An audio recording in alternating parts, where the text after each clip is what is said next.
Dystopian fiction has been moved to current affairs. Hello, and thank you for tuning in to this episode of Dystopian Fiction Has Been Moved to Current Affairs. I'm here with my co-host Claire, and I'm Masha, and this episode we'll be talking about Children of Men, both the book and the movie. So, Claire, do you want to do a bit of a summary of both? Thank you, Masha. I could try and do that. For people who have seen the film, we were just talking about this. The book is really different to the extent that we were sort of saying. Is it an adaptation, really, or is it just sort of taking the premise and kind of rolling in a different direction?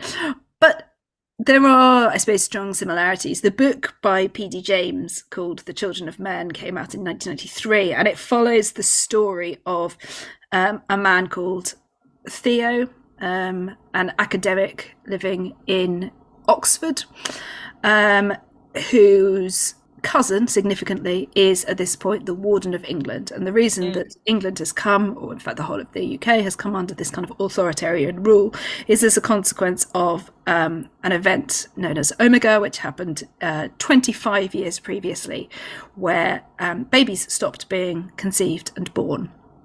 So there is simply no new generation coming through, and this is a worldwide phenomenon. So it explores Theo's place within this world and how he kind of engages with the, I suppose, the changes to society that have happened around him. And I guess there's a bit of a character arc for him as he comes in contact with a group of not particularly successful seditionary movement, one of whom turns out to be pregnant, and the remainder of the story is about how he can sort of help facilitate the safe birth of this child. That's probably the bit that most people know about if they've seen the film, because the film similarly is set in a similar world. It's a few years later in terms of when it's set, and the infertility has only lasted 18 years, but basically the premise is the same. However, the character of Theo is a sort of failing civil servant, probably divorced, in need of money, drinking too much, generally rather disheveled.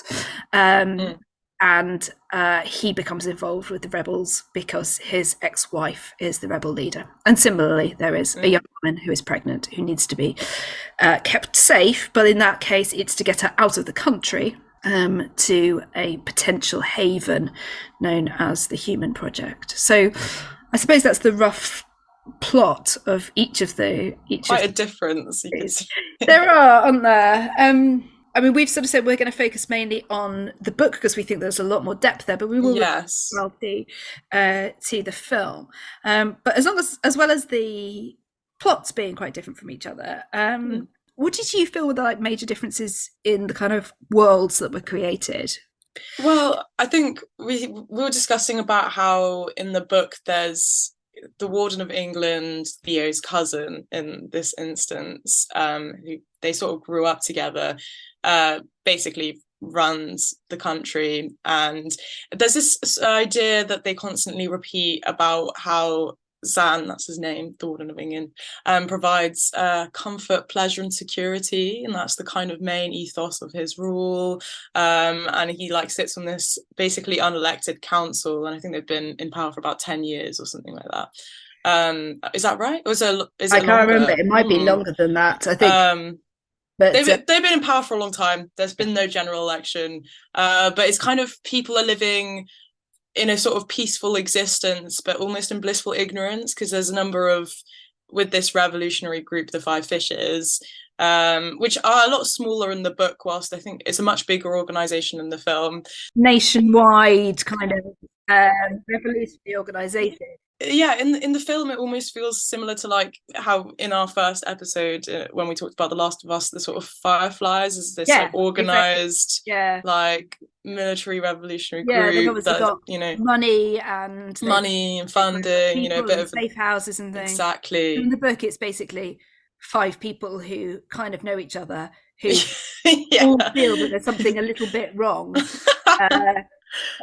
One of them Just feels that little. it's really bad that the soldiers are called grenadiers because, like, his granddad was a grenadier, and he doesn't feel that the name should be used. So that's like his sort of Yes, sticking point. appropriated. Exactly. Oh, plus. So yeah, they're basically they're not going to make any difference at all in the. No, it's a bit of a futile effort, film. really. Yeah. But yeah, no, whilst in Children of Men, it's sort of the world is a lot more, I don't know, sort of broken down, and it's a bit more classically, you'd say, dystopian, a bit more post-apocalyptic, where there's been this like breakdown of society. Whilst I think that in the book, society kind of continues, but people almost become docile. They don't really care about the fact that they live in this authoritarian society, because they just get to live out their life with, you know, pleasures and safety, despite kind of losing a bit of their, I don't know, would you say that people who would live that way have lost a bit of their humanity? They're just kind of living out the rest of their life. What's being hinted at, definitely. Although I suppose because everything is still on the surface kind of well ordered and things, it's almost like, well, people don't feel like that because, you know, they're mostly merrily living out their days without very much thought. And I think that for me, one of the things that's very powerful about the book is the fact that it doesn't assume that people will riot and so on. You know, after a while, when no babies are born, there isn't much point to anything. And, you know, I think they talk about things like laying down wine, for example, because in the book it's set in Oxford, and, you know, your Oxford colleges with their fine cellars and those sorts of things. It's no longer, you know, there's no longer any point in laying down wine for more than the sort of foreseeable remaining. So given the youngest people in society at this point are sort of, you know, 25, there might be 50 years or so in which some people will be drinking it, maybe a little bit longer, because we're told that, you know, health is good, life is long. It's a bit of a commentary on sort of the focus of medicine to kind of keep everybody going. But actually, I think, you know, this idea that people would lose any sense of kind of morality towards others in some ways because, well, what's the point? What's the point of trying to make the world better when there will be no world from a human perspective? Very simple.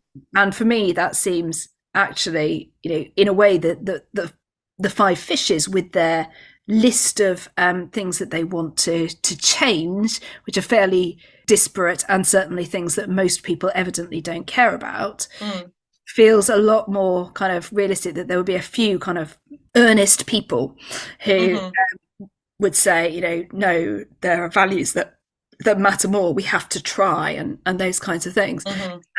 Unlike the film, where, you know, there's been a sort of bombing campaign and things like that. The violence is very much in pockets in the book.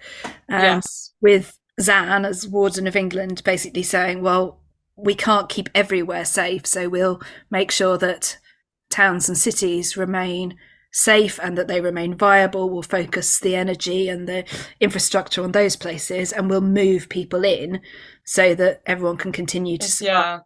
And it's like more of a concentrated community. But yeah, I don't know, it's interesting. I mean, going a bit back to what you were saying, like as people age, all they care about is sort of living their lives out in peace. But I think there's a general comment on general comment. Older generations. Wow, crazy. But I think there's also a bit that in the book, Zan and Theo talk about how obviously as time goes on, the human lifespan extends. I think here's the quote: almost the whole of modern medical research is dedicated to improving health in old age and extending the human lifespan. And we get more senility, not less. Extending it for what? We give them drugs to improve short-term memory, drugs to raise mood, drugs to increase appetite. They don't need anything to make them sleep. That's all they do.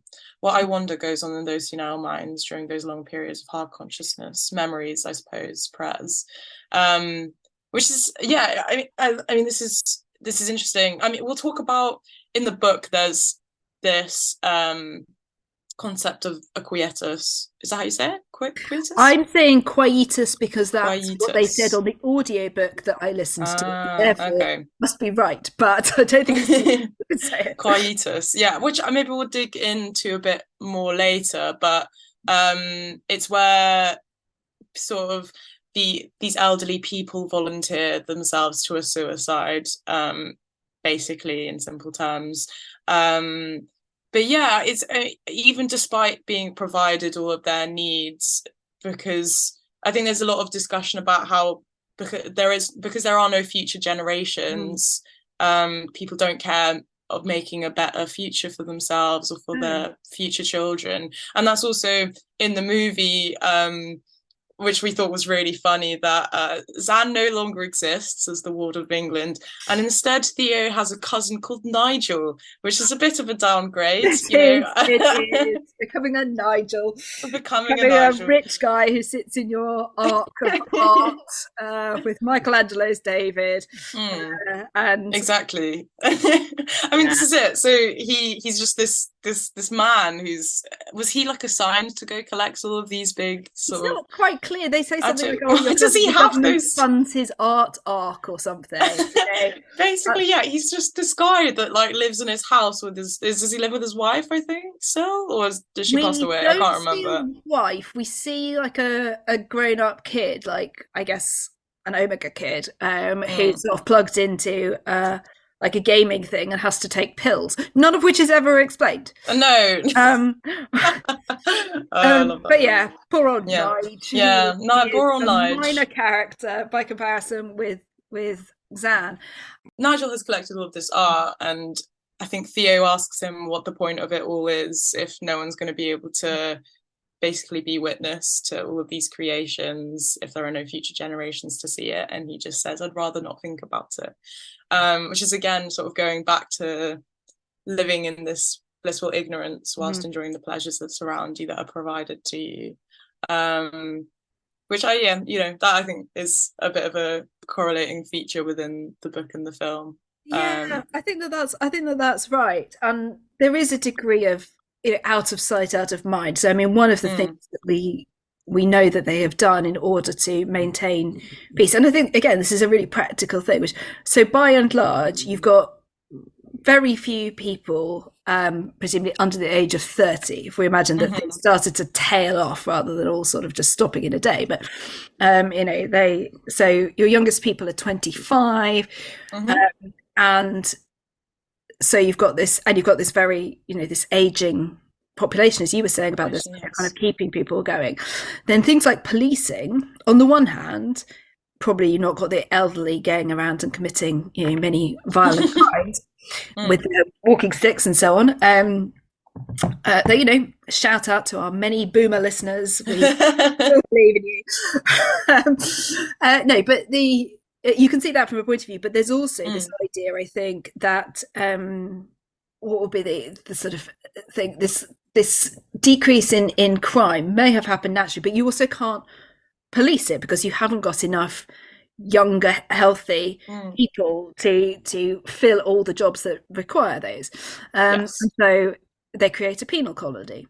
It's interesting. I think we talked about in years and years the creation of camps and so on. That's something we see in the Children of Men film. But actually, the penal colony idea is obviously one where they draw from history. They sort of say, we used to pack all our convicts off to Australia or whatever. It's just like doing that. But then we learn that on the Isle of Man, where all of these people are kept, there's no governance. They haven't got people policing there. And unlike, I suppose, the colonies that were set up in, say, Australia, which were sort of overseen, we're told that they're given enough seed that they can start, planting crops and that sort of thing. But then we're told, well, these criminals are principally from urban communities. They don't know how to grow crops and so on. What they do know how to do is to become increasingly violent. And yes, and it descends into almost a cannibalistic Hmm. society, doesn't it?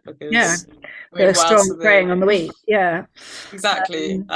Which I think is, and again, Theo, this is so. What happens is Theo meets up with these fishes, the 5 fishes, and they explain what happens on this island through the story of one woman whose brother was sent there for very petty crimes, even, I'd yeah, say. exactly. Because I think this is the only punishment. We're told that, you know, the patients from Broadmoor are there, as well as people who committed. So who are the patients from Broadmoor? Because I'm not sure whether I really they really explained who those people were. Criminal, I suppose, criminally insane. I don't know that we call them that anymore, but people who are put in psychiatric hospitals instead of for prisons.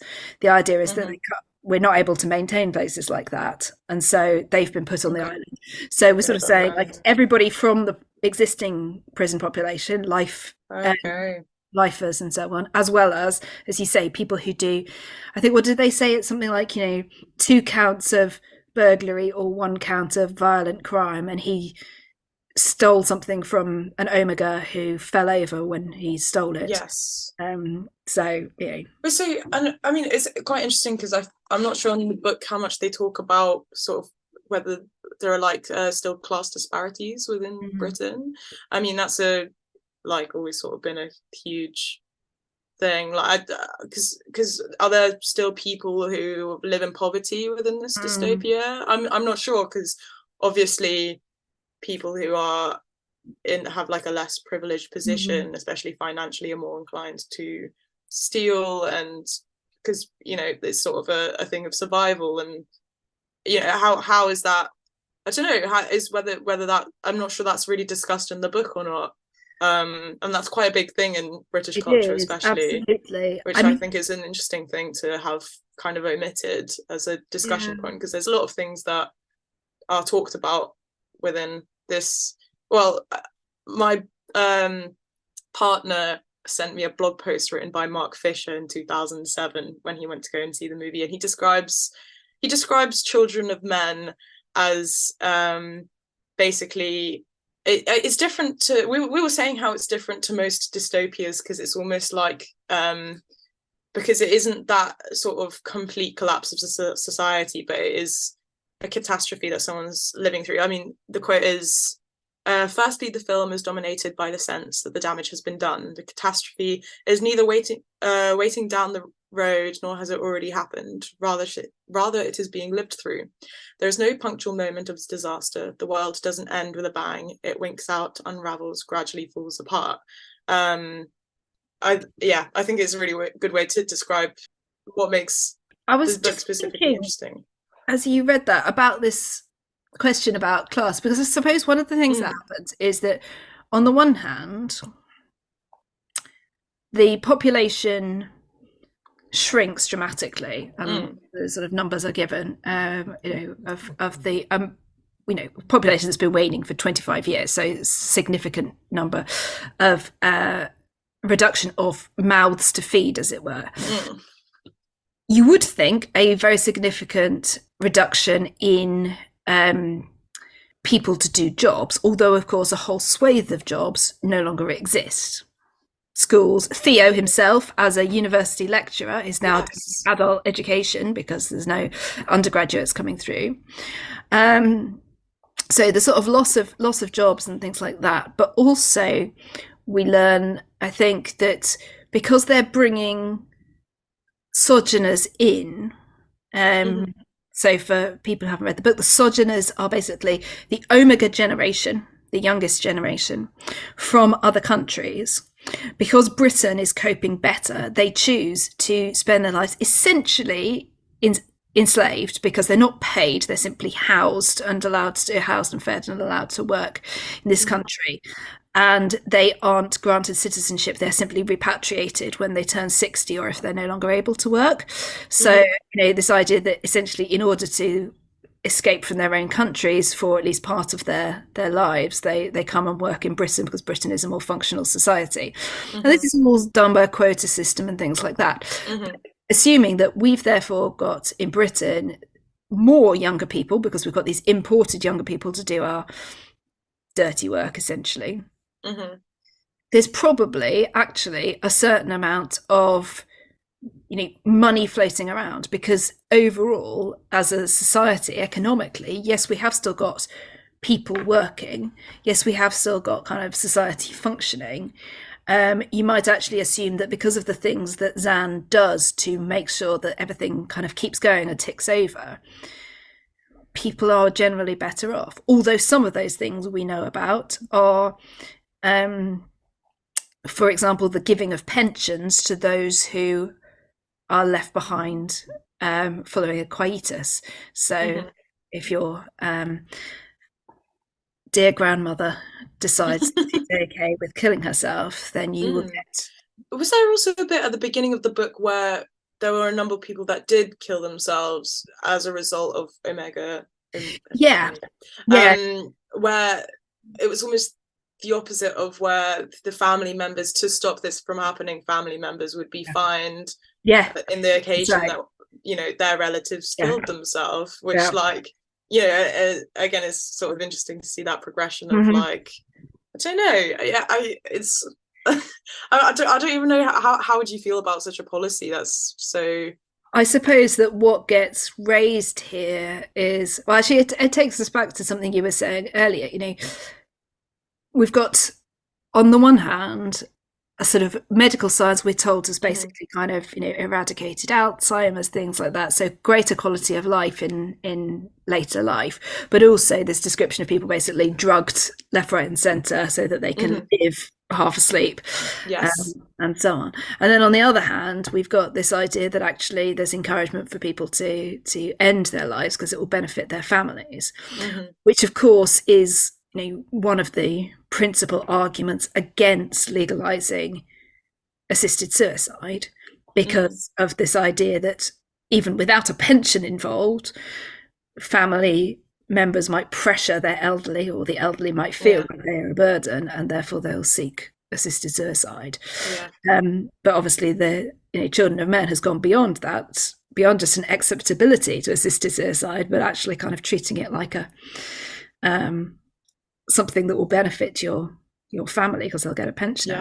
And it's like government assisted is I think one of the council members, so when Theo goes to the council to speak to Zan about the demands of the fishes, he brings up the quietus, and they just say how it was a phenomenon that happened and that like could use some like government organization, and that's how it all sort of, and they especially when he brings up the quietus that he saw himself, he drives out to witness one of them where he sees his old mentors, his old sort of professor's wife be killed against her will, which, and then so now there's just so many layers, because obviously we were saying I don't know, we've already mentioned how Jasper basically kills his wife. Did we already say that? No, I think that was... No, we haven't. That was a discussion pre-recording. As That's listeners, the trouble with us talking. Heard us mention. Okay, yes. Okay, let's explain to people. So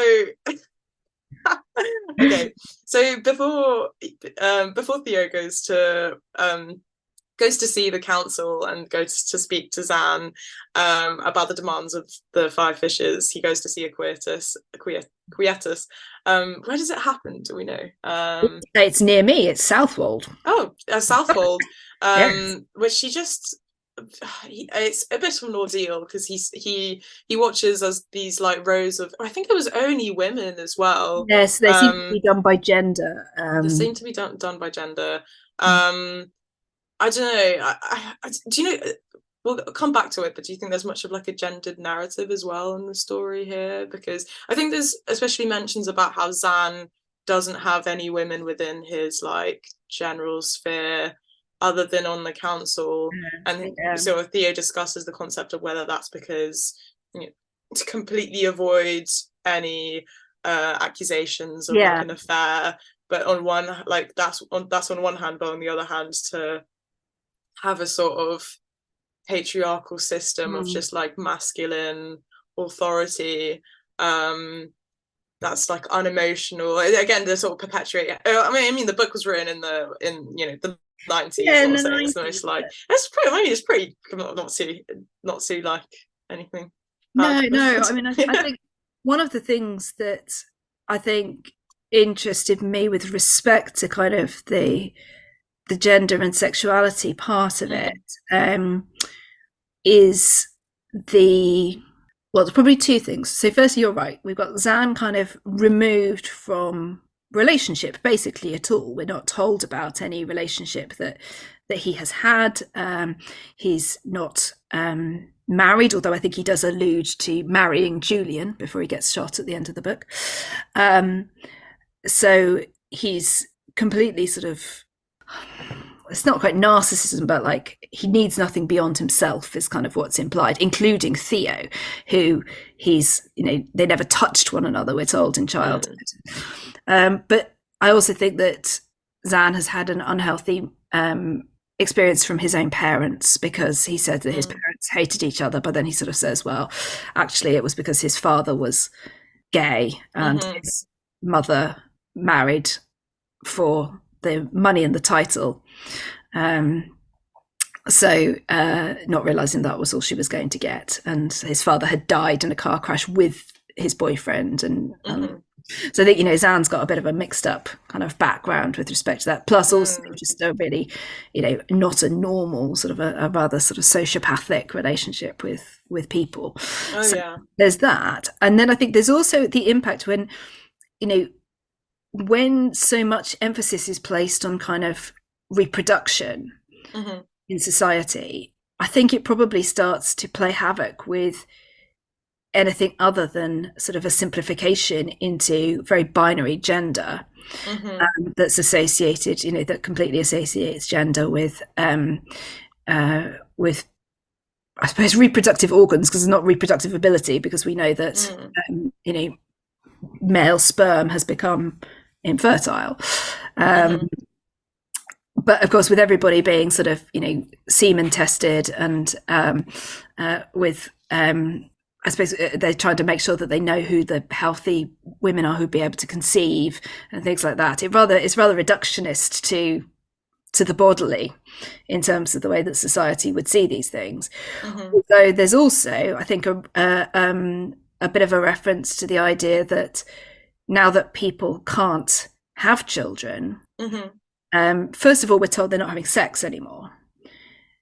Actually, which I think is really interesting, and this idea that it was sort of thought that everybody would go and have loads of sex, but actually, I mean, considering the fact there was no more sort of worry almost like knowing that there can never be a conception from it has put people off the whole thing completely.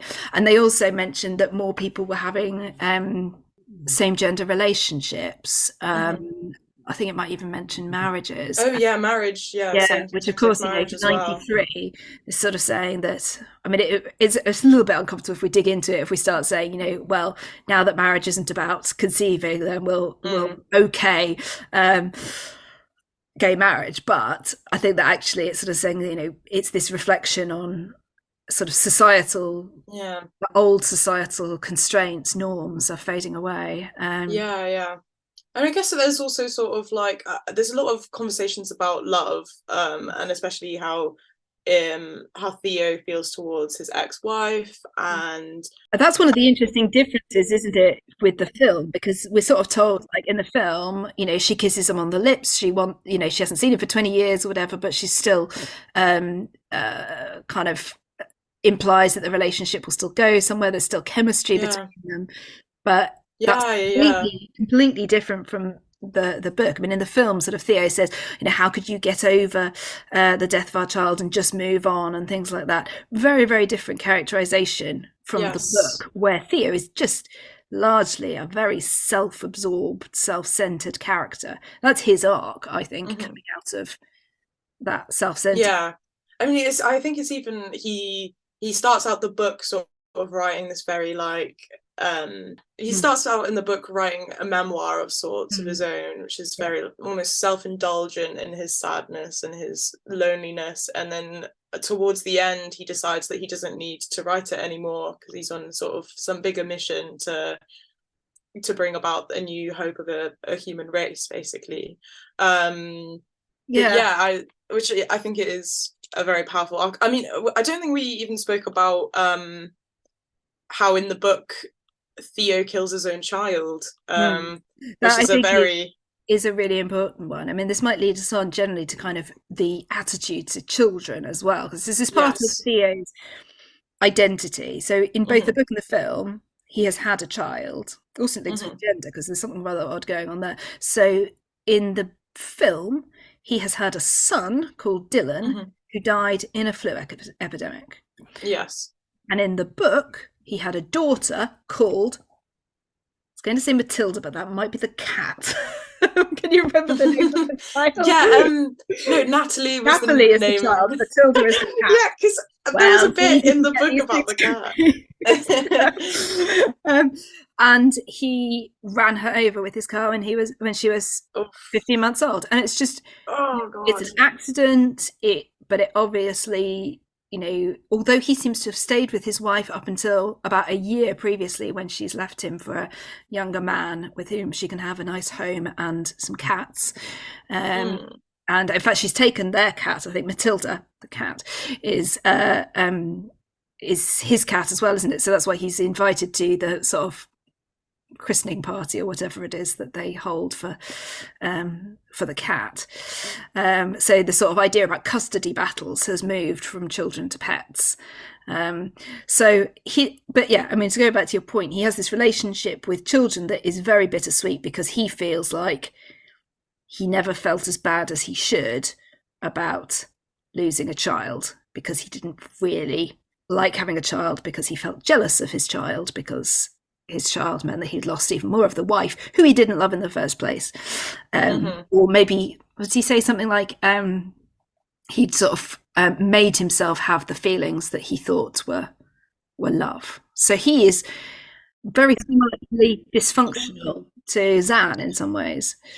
I think he talks a lot about having so he sort of meets his wife and both being sort of finding it. He talks a lot more about his attraction to her, and that's how one of the last things that he still felt towards her up until the death of his daughter. Both having killed his daughter killed their attraction, and therefore this sort of love that they have, which I'm saying. But he's also, I mean, again, he is. I like him because he's such a real character, but he's really unlikable. I mean, you know, the things that I surprisingly, I didn't find him. Yeah, I didn't really find him that detestable. I'm not sure. Like, I guess obviously on the surface level, with, you know, sort of going through his character points, but maybe he's like, redeem himself, doesn't he? He does redeem himself, and maybe like in a sort of cynical ways, kind of. I'm not sitting here being like, I relate to this 50-year-old man who's an alcoholic and killed his daughter, but, you know, I don't know. I think, him being realistic is kind of what makes his dislikability like redeemable, as sort of like, okay, there's like bits, you know, and not, you know, not everyone's a perfect saint of a human being. And I think that's, I don't know, I think there are parts to his character that are just, I don't know, that can be quite tender. I think there's a bit in the book. So after going back to what we were talking about with the quietus, completely lost track of that conversation. So he goes to witness this, where he watches this like row of old women go to these beach huts. Specifically describes how it's this weird juxtaposition of how you know, of imagining young families going on holidays to the beach and the like laughter of children, and now these beach huts are used as a almost ritualistic site for a mass suicide of these women, of these old elderly people. But they get changed into these white robes, and it's almost we'll get onto the religious imagery in a bit, but it does have that sort of like almost ethereal. Like, well, we're told, aren't we, that people like their rituals, and yes, this ritual that is, you know, a little bit like marriage, or some, you know, there's, you know, it's got the white robes, almost like a wedding dress. And he sees his old mentor's wife in this lineup of women, and she's almost he feels like she's almost been drugged, almost like she's not quite herself. And then when they sort of, you know, get into these boats and get driven out into the water, she suddenly like breaks free of this line of women and jumps into the sea and tries to escape. And he instinctively runs towards her, like sort of trying to, you know, push his way through the waves to reach her. But one of these state police basically hits her over the head with the barrel of his gun, I think. It's quite a gruesome sort of imagery. It is, absolutely. And I suppose if we were looking for redeeming facts about Theo, there is something about the way that, like, as an intellectual, which is how he sees himself, he's clearly quite removed from the ideas. Like, he's quite practical in the sense that, you know, you can't make a difference about this, but he's also, you know, one of the things I suppose is his interest is in Victorian culture, Victorian society, very backwards looking, and in terms of how he's kind of dedicated his professional life, and we know that he was an advisor, special advisor to his cousin until he left 3 years earlier, and we're sort of told no one really knew why he was there. Yeah, he kind of felt quite like learn why he left exactly. I think he's quite discussed that he just felt quite like powerless and ineffective within but this sphere. Yeah, so he's sort of been part of things a bit, but then has left and become quite sort of again apathetic and so on. But instinctively, when he sees Hilda try to escape, he's right in there. It's actually quite and that's why caution and so on.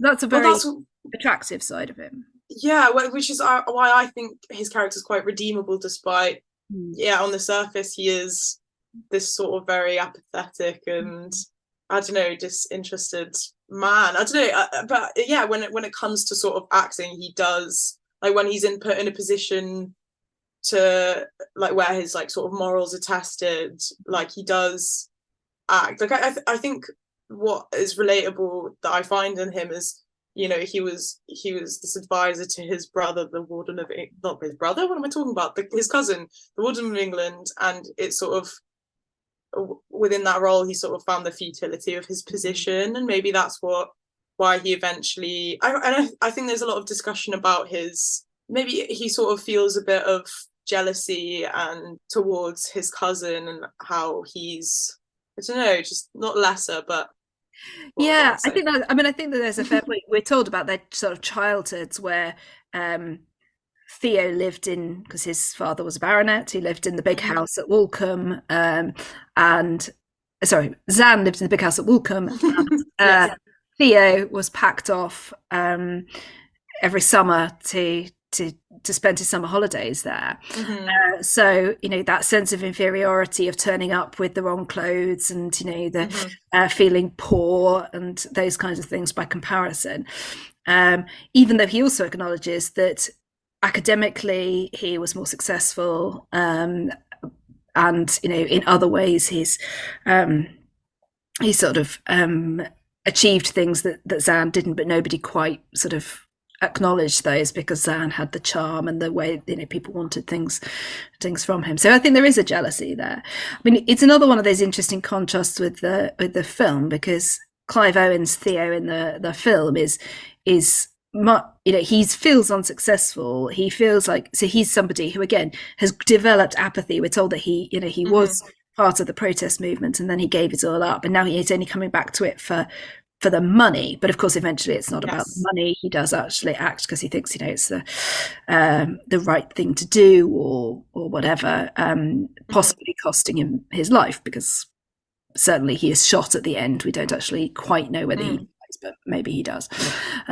So he has that similar arc. But for Theo in the book, there's something I think that is more about that re-emergence of some sense of that human nature, that human dignity, that caring for others, that he starts to see, partly because he believes that he's in love with Julian and that she's in love with him. I wonder why he develops these sort of feelings towards her, because he kind of regards her as almost like sort of silly for joining this movement of people. Well, I say movement, it's four other random people who just again feel something's a bit wrong with how society's being run.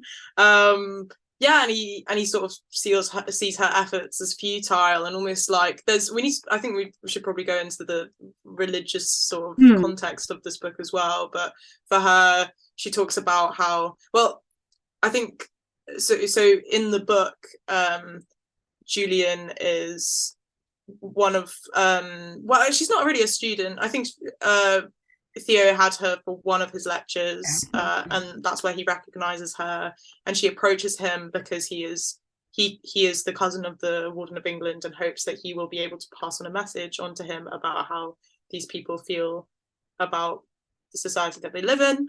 But you know, she has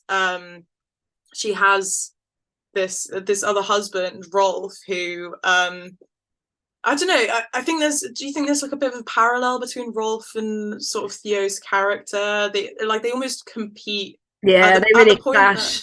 They clash loads. And like Theo criticizes Rolf for not necessarily wanting a change in the way that you know, how society's run, but basically is just after Zan's power, and how ultimately he's not really interested in bringing about any changes. He's just power hungry the same way that Zan is. Yeah, I think one of the things that, you know, Rolf's character does is that so for listeners who are not familiar with the details of the book, Julian is married to Rolf. Rolf is an engineer, and he believes that he is the father of the baby, and this would put him into a position of great significance. He thinks that he can take over as warden. You know, if he's got fertile sperm and he's the only man known in the world, then of course, you know, he's able to do this. However, there is another man in the group called Luke, who is a priest, and a priest in the Church of England, but without a parish, sort of a remnant of an old guard of the Church of England, and he is in fact, we find out, the father of the child. Julian and he have this sort of close sort of relationship in their worship and their faith, but then it's become a sexual relationship. Which causes her all sorts of problems in terms of her attitude to sort of sinfulness and what they did, and the fact that she didn't love him. But ultimately, Luke is killed, and only then does Rolf find out that he's not the baby's father. So the actual father is dead. So that's sort of, you know, shifts the balance of power. And Rolf knows he's not the father, so he knows that he doesn't have the significance, and therefore he betrays the group. But I think that you're right in a way that there is something about Rolf as kind of quite like open about his desire for power. For power, yeah. Well, this is kind of what I was talking about, was like Rolf, like Theo criticizes Julian for, well, he sort of assumes that like Rolf's influence over her is what her reason is for, you know, attempting to make a change and attempting to create sort of a mini revolution. But she corrects him and says that she feels the need to do this because of her sort of religion and her faith, and that's because what God is telling her to do. Which he thinks is pretty silly, I guess. But well, I think he has this view that you don't need religion to have a moral purpose. It's interesting because of course they meet at College Evensong. And he's there because of the sort of the music, the kind of cultural heritage, things like that, everything that speaks to this man who kind of, you know, is quite traditional and these kinds of things, whereas he's not there for the religion. He's, you know, he lost any religion that, you know, was put into him as a child or whatever, and he's just interested in kind of the beauty and culture of it. But of course for her it's something that matters. And I think it's interesting that the book doesn't sort of say that this is, you know, anything to do with her religion, but what it does say is there are various different types of religion, and that I suppose the Christianity that she demonstrates is the one that is about trying to do something that she believes is the right thing for humanity. Right thing. Yeah. I mean, you were talking to me about about the various religious movements that crop up in the book, which we were I mean, so I think there's an overall, to go again with this sort of idea in the book about how people want to live out the rest of their lives in comfort, pleasure, and security. I think this also kind of bleeds over into religious movements, and how there's this sort of there's this character Rosie. She's just mentioned as this like preacher, and she says, like all religious evangelists, she realizes that there is little satisfaction in the contemplation of heaven for oneself if one cannot simultaneously contemplate the horrors of hell for others. But hell, as described by Rosie, is less a place of torment than the equivalent of an ill-conducted and uncomfortable fourth-rate hotel, where incompatible guests are forced to endure each other's company for eternity and do their own washing up with inadequate facilities, although presumably with no lack of boiling water. This sort of description of hell, just to interject, kind of reminds me, I don't know if you've seen The Good Place. Yeah. But yeah, it's the kind of same idea of like hell being a place of slight inconveniences and annoyances. Is just hilarious. She's equally specific about the joys of heaven. In my father's house are many mansions, and Rosie assures her adherents that there will be mansions to suit all tastes and all degrees of virtue, the highest pinnacle of bliss being reserved for the chosen few. But everyone who heeds Rosie's call to love will find an agreeable place, an eternal Costa del Sol, liberally supplied with food, drink, sun, and sexual pleasure. Evil has no place in Rosie's philosophy. The worst accusation is that people are fallen into error because they have not understood the law of love. The answer to pain is an anaesthetic or an aspirin. To loneliness, the assurance of God's personal consent. To bereavement, the certainty of reunion. No man is called to practice inordinate self-denial, since God, being love, desires only that his children shall be happy. And then the next sentence says, emphasis is placed on pampering and gratification of this temporal body, and Rosie is not above giving a few beauty hints during her sermons, which is funny. But it's what do you think of this sort of movement towards, again, just like a constant self-pleasure? I think that there's definitely something here about this idea that certain types of religion spring up perhaps to fulfill a particular kind of desire or need that people have at any one time. And I suppose that's very counter to the sort of religious practice of Luke and Julian, which is very much just based in the sort of the patterns of prayer and the sort of traditions of the church and the old prayer book and things like that. But this kind of, this sort of take on sort of the evangelical preacher and kind of modern ministry and the way in which you can shift doctrine to kind of fit new circumstances. If people are searching for something, some meaning, and they feel that they've lost it in the normal world as they knew it, they can't put it into their children or anything like that, then you can completely understand that a powerful kind of charismatic preacher springs up into that hole. Although we also see other types of religion, like people undertaking self-flagellation, for example, like real kind of punishment of themselves. This comes up in the film as well. I can't remember exactly what it is, but Jasper and Theo are comparing repenters and renouncers, and like one of them's the ones that like hit themselves and the other one's the ones that go down to their knees for months or whatever. And sort of these different things that people feel that they don't, on the one hand, some people feel that this is a divine punishment and they find religion that way. And then there's other one where people are like, don't want it to be a divine punishment, and so they need to find an adaptation of their religion to fit with what Rosie's doing there. And I think there's also, I think with the sort of idea of one of the ideas discussed of people trying to fit this event, Omega, into their idea of religion is, I think that the book discusses the concept of how God's descent on like the world, sort of Armageddon maybe is like it's now more of a slower thing where I think it describes the intake of people into heaven is this more of a slower, manageable rate. And especially with that, and therefore the imagery of the quietus with these people in like white robes is almost kind of like angelic. And I don't know. So there was also that bit that we were talking about with regard to how science has changed, because the idea that science was a quasi religion, as in something that, were not religious might turn to in a similar way, like it has all the answers, but now it doesn't. Exactly. Do you remember that quote that you were? Yes, I've got it here. So the book says, Western science has been our God. In the variety of its power, it has preserved, comforted, healed, warmed, fed, and entertained us, and we have felt free to criticize and occasionally reject it, as men have always rejected their gods.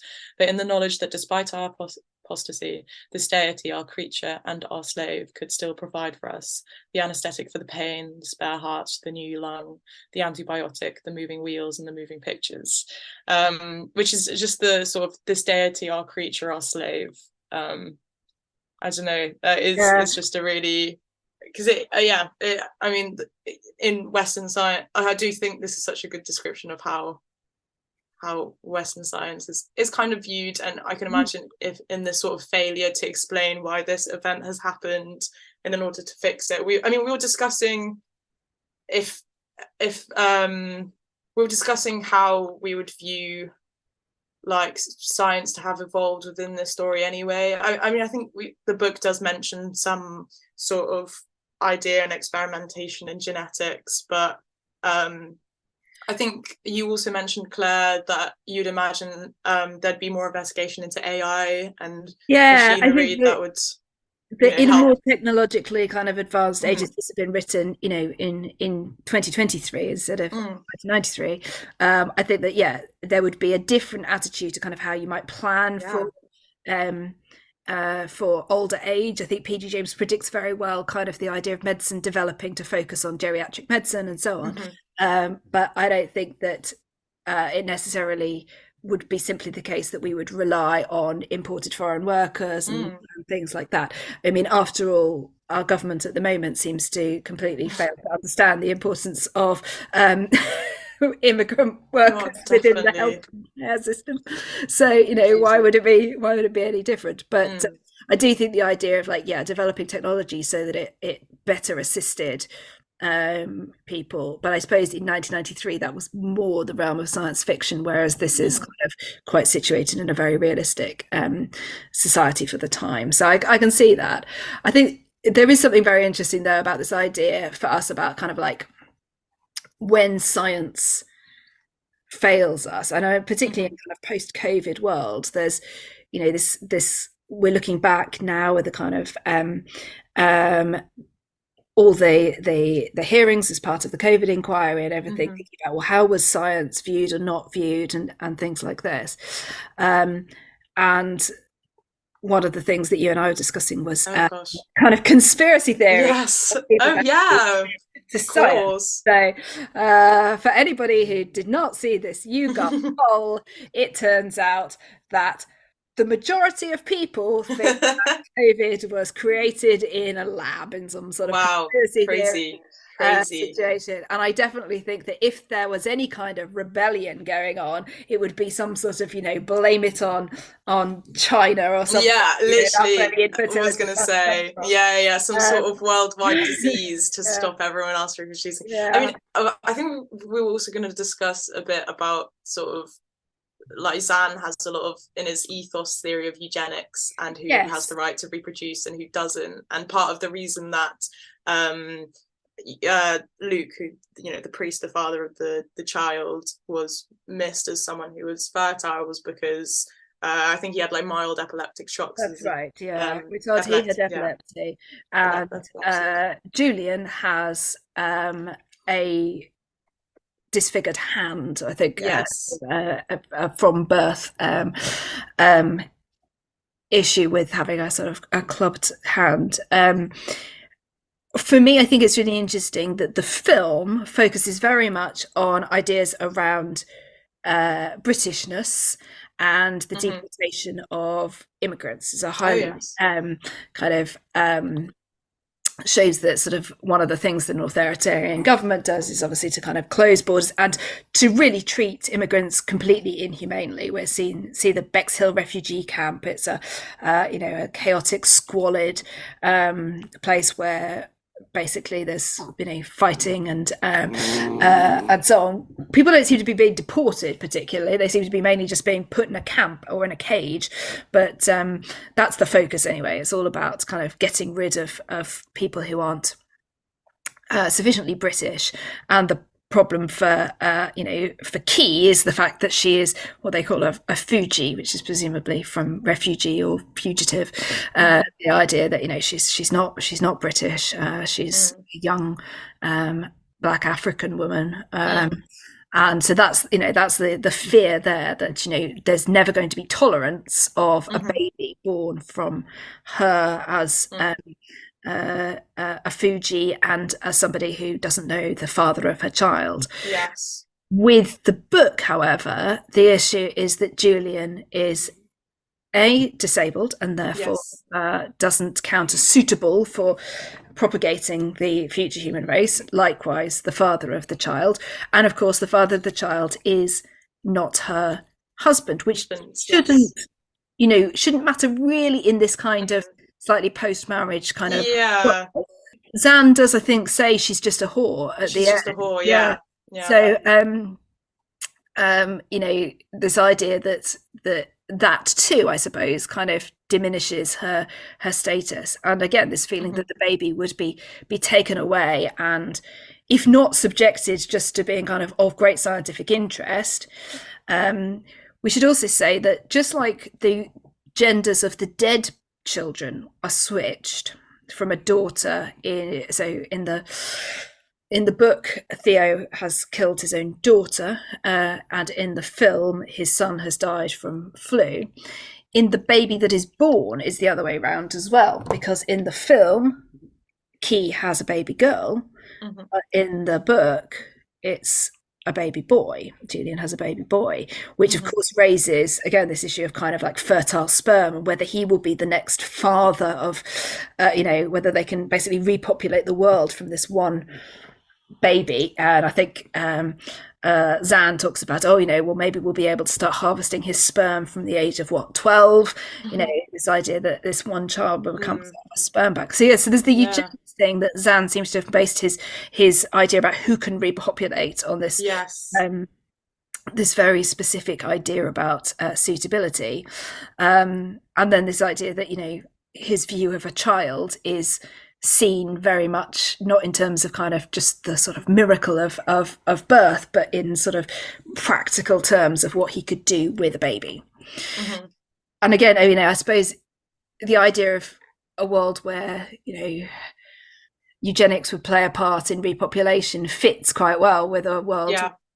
It seems that the elderly are being kind of ritually sacrificed so that nobody has to sort of look after them anymore. So maybe we should talk about the very end of the story in each case, because this is something that is really different in the film and the book. I'd say the plots are both quite different. I mean, I think we were discussing, can you really call the movie really an adaptation of the book? Just because it's not that it even cuts out very much. There's a lot of changes. I think we were saying how there's a lot of confusion as we were discussing it, as character names are recycled, but they are completely in reference to different people who play different roles. I mean, not that to say that the movie isn't good. I think still it's very good exploration of the world. But I mean, so in the book, Julian gives birth and Theo confronts Zan, and they sort of have a bit of a dual moment with some guns. I mean, not explicitly, but sort of Zan shoots and misses Theo, which is interesting because wasn't Zan part of the army? So I don't know how Theo shoots Zan straight through the heart. Crazy Well, aim. there's this interesting thing, isn't there, that Theo sort of says he thought that he heard the baby cry and that Zan heard the baby cry, and in that moment, he missed and Theo hit because of the. Of course. But then he sort of says it couldn't have happened, and actually, that was possibly just in his head. So we're sort of given this sort of confused image, which I suppose makes sense. But yeah, anyways, so Zan dies, and the rest of the council and the grenadiers emerge, and Theo basically, symbolically takes the coronation ring. It's the coronation ring. Yes, he's never been crowned sovereign. There is strictly still a king, but the king has never officially been crowned. Zan appointed the Archbishop of Canterbury. Interestingly, a woman, so that's also quite a sort of a radical thing for 1993. Yes, I mean, it would still be a radical thing now, but it's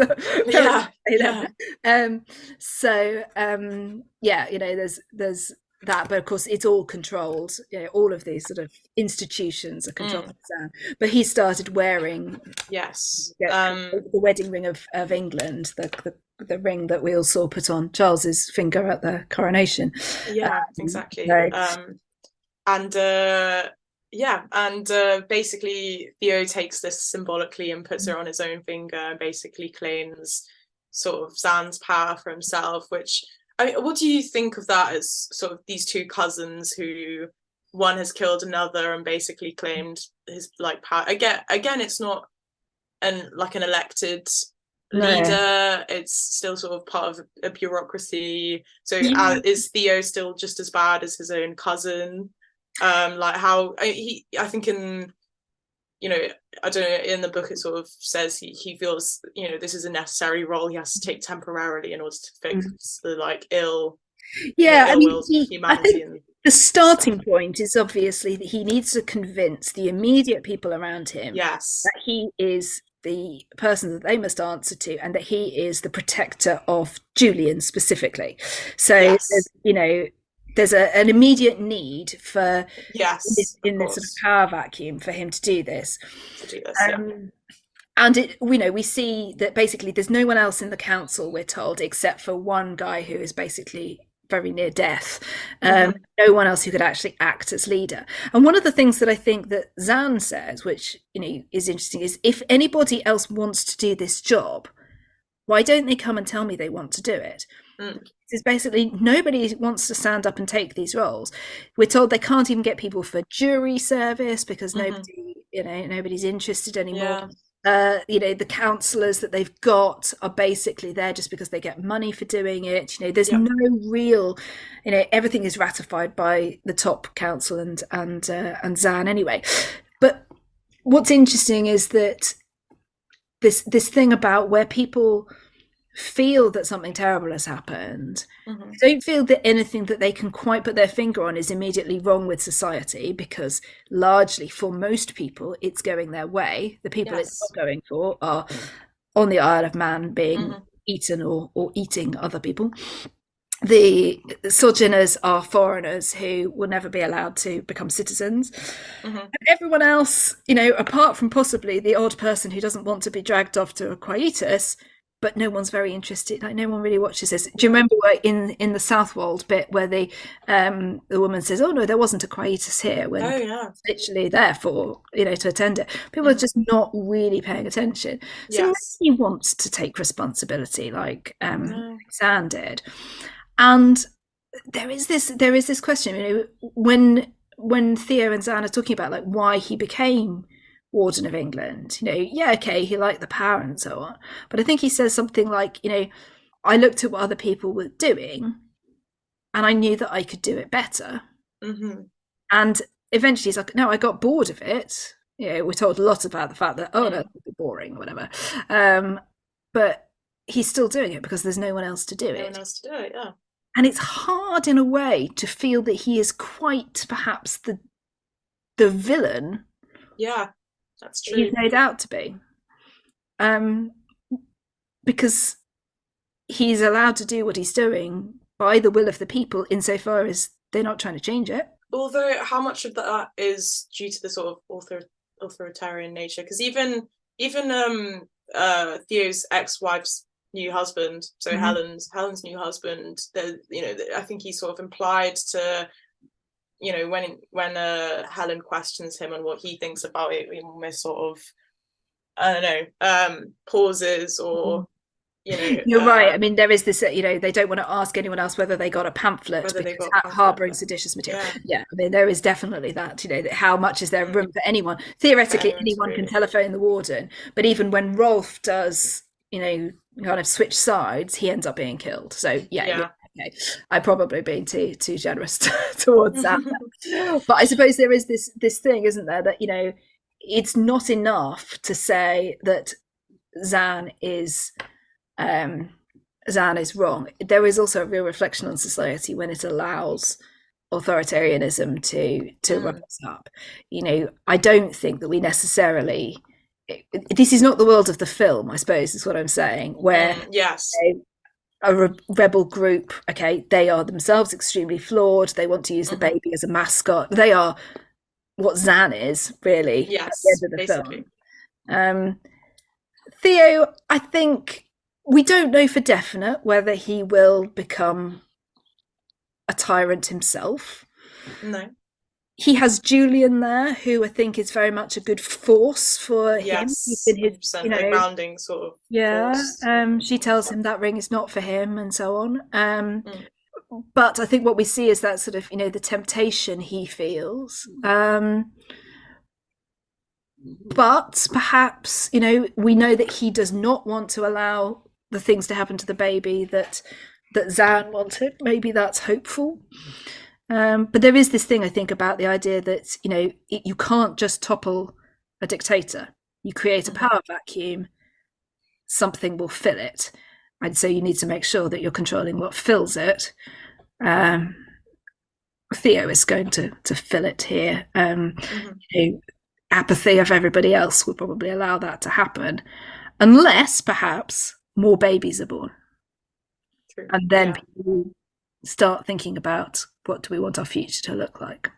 Yes. Yeah, I mean, I tell you, what did you think about I don't know, well, it's this thing, isn't it? The message of the book and the I mean, we were sort of discussing this before the episode, because I always anticipate this question coming towards the end. It's hard. I mean, I think there's a lot to say about what sort of humanity sort of values in this sort of apocalyptic world where there are no future generations. And I think there's, especially right now, there's this sort of huge movement, especially around like the climate, where sort of conserving what resources we have left for future generations to be able to live good lives, and just like a sustainable future for our children. Whilst in this reality there is none of that, and since it's interesting, I suppose, as we with COP28 just having finished and things like that, and the sort of narrative around, even though we have the children literally in front of us, but even though we have the children there, and we're thinking about what will it be like? What would it be like when my 7-year-old niece and my 3-year-old nephew, what it's going to be like for them when they grow up? And yet there's still so much apathy. There's still, the struggle to get even the concession towards trying to reduce fossil fuels into the COP document, even though it seems like so blindingly obvious that it must be there. So I think you're right. Why would anybody care about anything very much if they have a future generation? We're not doing it for our future generation. I mean, there's quite a lot of emphasis on things like baptizing kittens and stuff like that. I don't think that people necessarily, or dolls, really creepy in the book, but I don't think that people are not acting for the planet for their children. They're not going to act for it for the wider kind of species of the world. Frankly, if the human race were to die out, then it would probably solve a lot of problems. A bit better off, to be honest. Well, I guess it is that a sort of, again, making reference to The Last of Us, is like how with the decrease in human population and more of a concentrated, sort of, living situations, these sort of colonies of people, nature does take over. And I think there's a bit in the book about how, all of these roads that will eventually sort of become unregulated, not unregulated, but sort of unmaintained. That's the one. And how, again, there'll be that sort of thing of nature will take over when there is no more sort of humanity left to hold it back. But would you say there's a lot of hope in the book? No, and not really. I suppose, in the film tries to sort of create a potential hope. We're sort of told, there is this human project, it does exist, it is real, there is a ship to take them there. In the Azores, I think we're told, it's all given over to trying to solve the problem, fix the planet, and so on. But it's still a bit unclear what that even means. But in the book particularly, I don't think that we're left, there is a birth of a child that has sort of promise to it, but you're almost like 25 years of if it's the only baby, and this is something they explore, if it's the only baby, it's going to live on its own in the world for 25 years after everyone else has died. Now, I suppose we're told that that's unlikely, that this is a miracle one-off child. But even so, there's I don't think that we necessarily feel that society is redeemed. One of the things that I think really does make us sort of, I suppose, transfer from this hypothetical to a sort of realistic political situation is definitely this idea that just because you can't see something going on in society, just because it's not happening to you, just because, there's no future generation, does not mean that morality. I suppose people say morality, doesn't exist in a vacuum. But while there is any sort of community left, those values have to remain. Not commodifying a baby, not sending people off to a penal colony, not reducing immigrant workers to slavery. Yeah, and I guess it's all about sort of maintaining some form of humanity despite circumstances that may be dire. Which I think we explore quite a lot when we have these discussions, like The Last of Us, for example. Where does that to remain? But anyway, well done, P.T. James, on a very good we liked that, thank you. And we definitely recommend that people read it if they it's a film, because the film is a great film. We're not the film's really good also, but the book is just quite enjoyable. There's a lot of good sort of ideas explored in it, so definitely recommend. Easy read, quite short as well. So what else do we need to say today? We need to say that this episode is coming out on the 17th, but our next episode will be 3 weeks because of Christmas. So happy holiday season to everybody who is celebrating. Happy holidays, Happy New Year. All of that, that's right. If you're missing us over that 3-week period, then please do follow us on Instagram at Dystopian Fiction Current Affairs. And if you would like to email us, you can email us at dystopianfictioncurrentaffairs@gmail.com. And we would love to hear from you, your ideas, recommendations, thoughts, where we got it wrong. Yes, any requests for future episodes? Yes, absolutely. Things that you would like us to cover. We've got a few things lined up, and you can see the full schedule on our Podbean website or on the podcast page of beingsociety.com. Yes. Is there anything else, Masha? Not that I know of. I think that's it. Excellent stuff. Good. Well, thank you for listening, everybody, and we will see you in January. Thank you.